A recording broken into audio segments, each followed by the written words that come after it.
Hello student, myself Anand Dwivedi, welcome you all to the e-learning platform of St. Michael Academy Vidya.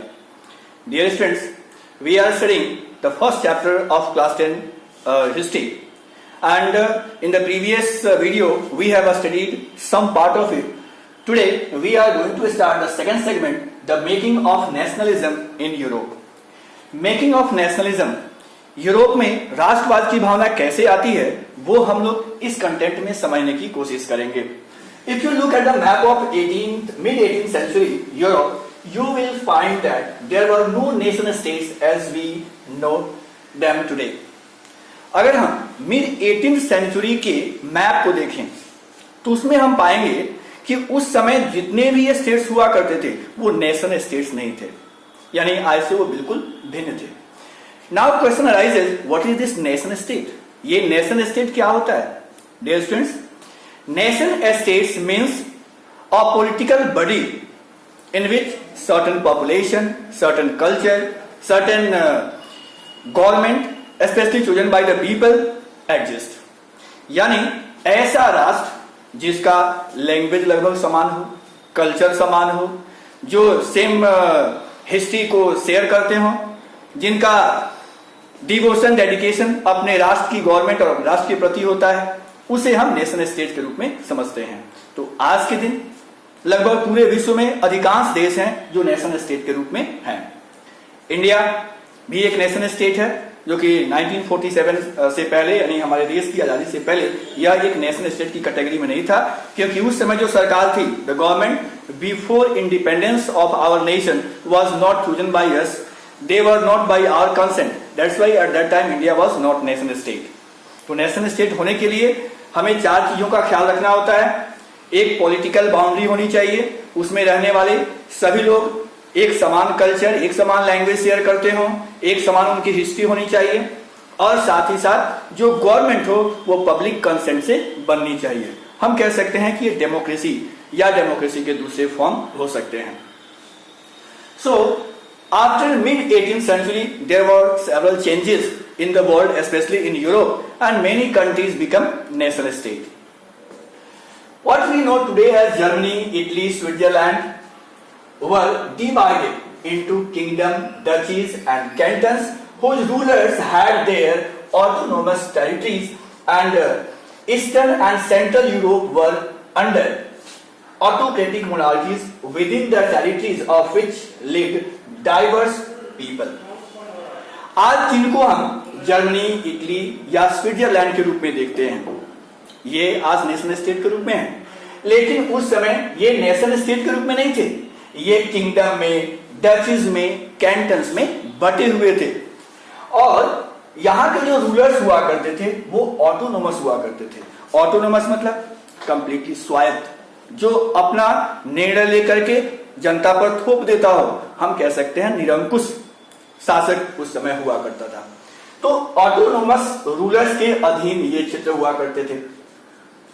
यहां पर जो लोग रहा करते थे eastern and central Europe, Europe के मध्य भाग में और यूरोप के ईस्टर्न पार्ट में मेनली मोनार्क एग्जिस्ट किया करता था. मोनार्क मतलब राजतंत्र, यानी राजा का शासन वहां हुआ करता था.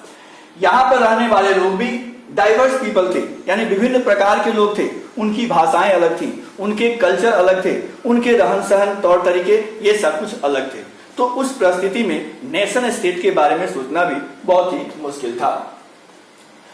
For example, they did not see themselves as changing collective identity on a common culture. Often they spoke different languages. उनकी भाषाएं अलग अलग हुआ करती थी. They belong to different ethnic groups. अलग अलग एथनिक ग्रुप से बिलोंग करते थे. एग्जाम्पल के तौर पे यहाँ हैब्सबर्ग अंपायर दिया गया है. Habsburg empire that ruled over Austria and Hungary. जो हैब्सबर्ग अंपायर था वो ऑस्ट्रिया हंगरी पर शासन किया करता था, and it was the patchwork of many different regions and people. यहां पर बहुत सारे प्रकार के लोग थे और कई क्षेत्रों को एक साथ इसमें शामिल किया गया था. कौन कौन से लोग थे यहाँ पे? It included the Alpine regions. पहले रीजन्स की बात की गई है, कौन कौन से क्षेत्र इस क्षेत्र में आते थे. तो अल्पाइन रीजन्स थे the Tyrol, Austria, Sudetenland, as well as Bohemia.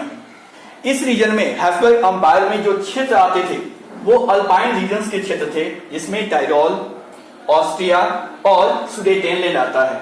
इसके साथ साथ इसमें बोहेमिया भी शामिल था, जिसमें अरिस्टोक्रेसी डोमिनेट कर रहे थे। This area was dominated by aristocracy and these aristocracies used to speak German language, German भाषा ये लोग बोला करते थे। It also included the Italian speaking provinces of Lombardy and Venezia.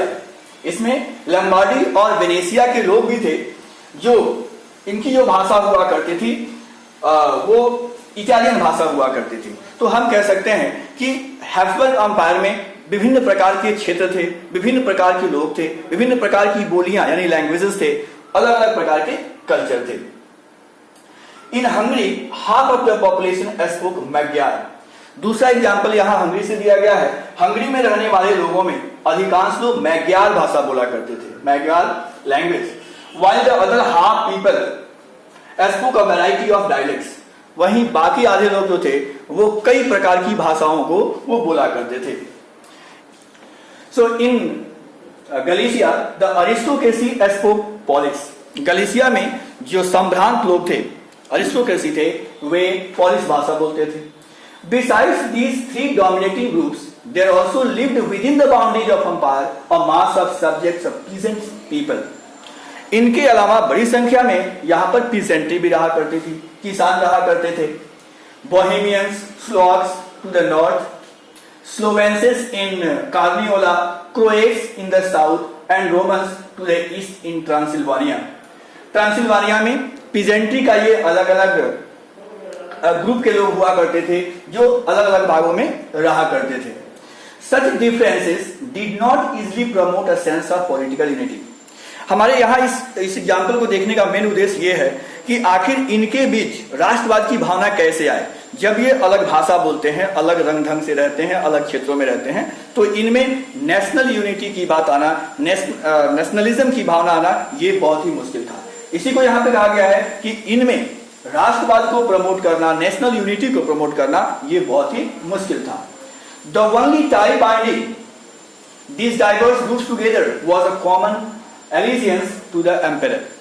और यहाँ के लोगों के एक साथ जुड़े होने का एकमात्र जो बंधन था वो था एम्पेरर के प्रति अपनी निष्ठा।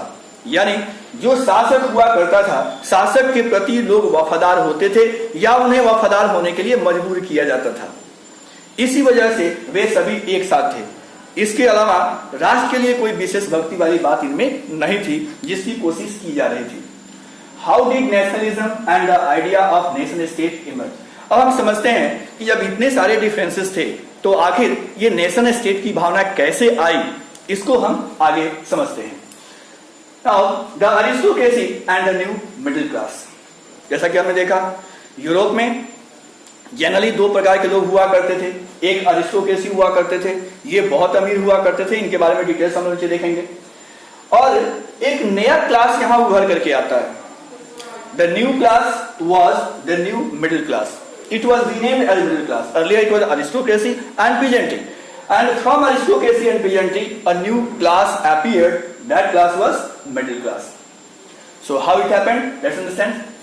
Socially and politically a landed aristocracy was the dominant class on the continent। इस कॉन्टिनेंट में, यूरोप में जो सबसे डोमिनेंट क्लास था वो कौन सा क्लास था? अरिस्टोक्रेसी। इसका समाज पर भी और राजनीति पर भी पकड़ था। समाज में भी ये दबंग थे और राजनीति में भी इनका काफी अधिक वर्चस्व हुआ करता था। The members of this class were united by common way of life। इन लोगों की जो लाइफ हुआ करते थे वो प्रायः कॉमन हुआ करते थे, एक समान हुआ करते थे। That cut across the regional divisions। और इनके जो ये कॉमननेस हुआ करता था वो रीजन वाइज वेरी नहीं करता था। यानी किसी भी क्षेत्र के अरिस्टोक्रेसी हो, प्रायः उनका रहन सहन एक समान हुआ करता था। They owned estates in the countryside and town houses। इनका देहात क्षेत्रों में काफी अधिक जमीनें हुआ करती थी, काफी अधिक ये लैंड प्रॉपर्टी के ओनर्स हुआ करते थे। लेकिन शहरों में इनके पास काफी बड़े बड़े बिल्डिंग्स हुआ करते थे। गांव में जमीन, शहरों में इनका घर हुआ करता था। ये कौन सी भाषा बोलते थे? They spoke French language for the purpose of diplomacy in the high society. High society में डिप्लोमेसी के लिए ये फ्रेंच लैंग्वेज का इस्तेमाल करते थे। कुछ भाषाएं उच्च सामाजिक ओहदे का परिचायक बन जाती हैं, तो वहां पर फ्रेंच भाषा बोलना अपने आप में एक सम्रांत समूह से जुड़े होने का सबूत हुआ करता था। तो ये फ्रेंच बोला करते थे, डिप्लोमेसी के फील्ड में अपनी हाई स्टेटस शो किया करते थे। So they were speaking French language. Their families were often connected by the ties of marriage. ये जितने अरिस्टोक्रेसी थे ये अलग अलग क्षेत्रों में रहते थे, लेकिन एक दूसरे से जुड़े हुए थे, और इनके बीच जो ये लगाव था, ये लगाव शादी संबंध की वजह से था। अरिस्टोक्रेसी की शादी दूसरे परिवार में हुआ करती थी और उससे वो जुड़े रहते थे। So the aristocracy were less in number but they were the owners of vast amount of properties. This powerful aristocracy was made up of numerically small groups। ये जो बड़ी संख्या में अरिस्टोक्रेसी थे, इनकी संख्या अगर नंबर के हिसाब से देखें तो ये छोटे थे, बहुत कम संख्या में हुआ करते थे। The majority of the population was made up of peasantry. Europe में अधिकांश जो लोग हुआ करते थे वे पीजेंटी थे, यानी किसान थे। To the west the bulk of land was farmed by tenants. Europe के वेस्टर्न पार्ट में अधिकांश जमीनों पर खेती ये टीनेंट्स किया करते थे। टीनेंट्स मतलब किराएदार, यानी जो जमीन पर खेती करते थे और उपज का अधिकांश हिस्सा जमीन के मालिकों को दिया करते थे। एंड स्मॉल ओनर्स, कुछ छोटे मोटे किसान भी थे जो जमीन को ओन किया करते थे, उनके मालिक हुआ करते थे। While in the eastern and central Europe, Europe के मध्य भाग में और पूर्वी भागों में अगर जाएं तो वहां पर बड़े बड़े लैंड फार्म्स हुआ करते थे जिसमें खेती सर्फ लोग किया करते थे, यानी वहां पर सर्फडम हुआ करता था। यहां समझने वाली बात है कि ये सर्फडम क्या है। डियर फ्रेंड्स, जैसे स्लेवरी होता है वैसे ही सर्फडम होता है। स्लेवरी में क्या होता है, लोगों की खरीद बिक्री होती है, लेकिन सर्फडम में क्या होता है, जो व्यक्ति सर्फ के रूप में काम करता है वह उस जमीन से जुड़ जाता है, उसका काम है केवल और केवल खेती करना और उपज को उसके मालिकों को देना। ऐसा देखा गया कि अगर जमीन को जमींदार बेच रहे हैं तो उसके साथ साथ इन सर्फ लोगों को भी बेच दिया जाता था। इस तरीके से जो भी जमीन का मालिक हुआ करता था उसके अधीन सर्फ लोगों को काम करना पड़ता था। तो इस तरह से सर्फडम की परंपरा यूरोप में चल रही थी। तो यूरोप के मध्य भाग में और ईस्टर्न पार्ट में अधिकांश जमीन हुआ करते थे जो सर्फडम के अंतर्गत हुआ करते थे। सर्फ लोग इस पर खेती बाड़ी किया करते थे। आगे बढ़ते हैं। In the western and parts of central Europe the growth of industrial production and trade mean the growth of towns and emergence of commercial classes whose existence was based on production for the market। 18th century के मध्य से जब industrialisation का समय शुरू हो गया, जब इंडस्ट्री सेटअप होने लगे, तो एक नया क्लास उभर करके आया जो यूरोप के वेस्टर्न और सेंट्रल पार्ट में देखने को मिला। यहां इंडस्ट्री लगने लगे, ट्रेड डेवलप हुआ, व्यापार होने लगे। इन व्यापारों की वजह से एक कमर्शियल क्लास अपीयर हुआ और इन लोगों का टोटल जो इनकम था वो मार्केट पर आधारित था। ये व्यापार करते थे। They were producers, they were purchasers and they used to earn good money. Industrialisation began in England in the second half of the 18th century. England 18th century के सेकेंड हाफ में industrialisation की शुरुआत हुई थी। पहली बार England में 1730s में industry लगे थे। हालांकि इसका डेवलपमेंट 1760s के बाद हुआ था, इसकी बात यहां कही गई है। But in France and parts of German states it occurred only during 19th century. France में या जर्मन स्टेट्स में इंडस्ट्रियल डेवलपमेंट 19th सेंचुरी में हुए थे। यानी हम कह सकते हैं कि यूरोप के बाकी हिस्सों की तुलना में फ्रांस में इंडस्ट्रियलाइजेशन प्रोसेस लेट से हुआ था, देर से हुआ था। In its wake of new social groups came into being, और इसी दौरान एक नया सोशल ग्रुप सामने आया, और working class production and middle classes made up of industrialist, businessman, professionals. जो ये मिडिल क्लास सामने आया, इस मिडिल क्लास में कौन कौन से लोग थे? तो काम करने वाले लोग थे। इनमें आपको इंडस्ट्रियलिस्ट थे, जो बिजनेसमैन हुआ करते थे, प्रोफेशनल्स हुआ करते थे, तो ये मिडिल क्लास के रूप में उभर करके आए।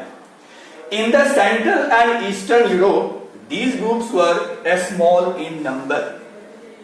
यूरोप के सेंट्रल पार्ट में और ईस्टर्न पार्ट में, मध्य और पूर्वी भागों में इनकी संख्या छोटी थी। they were smaller in number till late 19th century। 19th century तक इनकी संख्या काफी कम रही। It was among the educated liberal middle classes that the ideas of national unity following the abolition of aristocratic privileges gained popularity। तो ये जो middle class सामने आया, इस मिडिल क्लास के अंदर ही यह कॉन्सेप्ट डेवलप हुआ कि जो यहाँ पर प्रिविलेज लोगों को दिए गए हैं वो समाप्त होनी चाहिए और देश में राष्ट्रवाद की भावना उत्पन्न होनी चाहिए। देश में ऐसे नियम कानून होने चाहिए जो समानता देती हो, जो जिसमें सभी को एक बराबर महत्व दिया गया हो, सामाजिक तौर पर और राजनीतिक तौर पर वो एक समान हो। तो नेशनलिज्म की भावना इस मिडिल क्लास के अंदर आई और इसके लिए इन लोगों ने कार्य किए, प्रयास किए। इस तरह से ये कंटेंट हमारा कंप्लीट होता है। तो आज के टॉपिक बस इतना ही। मैं कहूँगा कि आप इस चैनल को जरूर सब्सक्राइब करें, स्कूल का अपना चैनल है, ताकि जब भी नए वीडियो डाले जाएं वो तुरंत आपके पास पहुँचे। लाइक करें, अपने दोस्तों को शेयर करें। जो स्टूडेंट्स पढ़ाई में अभी बहुत आगे नहीं चल रहे हैं उनको भी मोटिवेट करें कि वो पढ़ें। और फिर हम मिलते हैं इस चैप्टर के अगले सेगमेंट के साथ। Thank you very much.